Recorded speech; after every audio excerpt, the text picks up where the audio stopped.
चलिए दोस्तों बात करते हैं सिकुड़ नई क्वेश्चन के बारे में। इस क्वेश्चन में एग्जामिनर ने कहा एक थोक व्यापारी एक खुदरा विक्रेता को 20% के लाभ पर घड़ी बेचता है और खुदरा विक्रेता इसे एक ग्राहक को 10% की हानि पर बेचता है।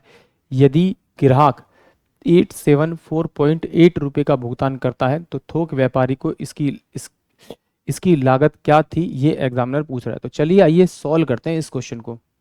देखिए इस क्वेश्चन को जब सॉल्व करेंगे तो देखिए इसके दो तरीके। एक तरीका तो यह है कि आप थोक व्यापारी की वैल्यू को एक्स मान लीजिए, फिर उसका प्रॉफिट 20% निकाल लीजिए, फिर उसका 10% निकाल लीजिए, फिर उसका आगे कीजिए। या फिर आप इसे डायरेक्ट कर सकते हैं। कैसे? ये जो वैल्यू दे रखी है वो 8748 बाय में आप 10 लिख लीजिए, इनटू में कीजिए 100 अपोन में पीछे वाली वैल्यू, जिसकी पीछे वाली वैल्यू देखिए कितना 10%। अगर हानि है तो इसमें से माइनस करके लिख दीजिए, प्रॉफिट है तो जोड़ के लिख दीजिए, फिर इनटू कीजिए। फिर उसके ऊपर देखिए इसके पीछे 20% यानी कि प्रॉफिट दे रखा है, तो 100 से मल्टीप्लाई कीजिए। अगर प्रॉफिट है तो यहाँ पे जोड़ दीजिए, जोड़ने के बाद जो वैल्यू आएगी वो क्या आएगी, थोक विक्रेता के लिए क्रय मूल्य आएगा। ठीक है, ये 1 2 से ये 1 2 चल जाएगा, इससे मेरा ये चल जाएगा आपका। अब इसे काटते हैं, इसे काटते तो ये आपका 9 निम 81 हो जाएगा। तो आपका कितना बचेगा 6, 9 निम 81, तो ये 6 और 9 7 63 और 9 दूनी 18, ये आ जाएगा मेरे पास में। अब बचा आपका कितना 12, 12 से इसको डिवाइड करेंगे, 12 8 96, 96 और एक 12 एकम 12 यानी कि 810, इसका क्या आएगा आपका थोक विक्रेता के लिए इसका क्रय मूल्य आएगा। यानी कि ऑप्शन बी इस क्वेश्चन के लिए करेक्ट होगा। जब भी इस प्रकार का क्वेश्चन आता है एग्जामिनर इस तरह से स्टेटमेंट्स यूज करता है, ए ने बी को इतने बेच दिया, बी ने इतने प्रॉफिट बेच दिया और सी से इतना पैसा ले लिया।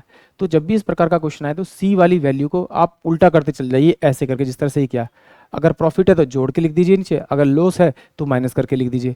करते करते जो लास्ट में जो वैल्यू आएगी वो किसकी आएगी, आपकी थोक व्यापारी के लिए आपका क्रय मूल्य आएगा। अगर इस तरह से नहीं करना तो फिर इस तरह से कर लीजिए। मान लेते हैं थोक व्यापारी के लिए इसका जो क्रय मूल्य था वो एक्स रुपीज़ था, उसने उसे बेचा 20% के लाभ पर।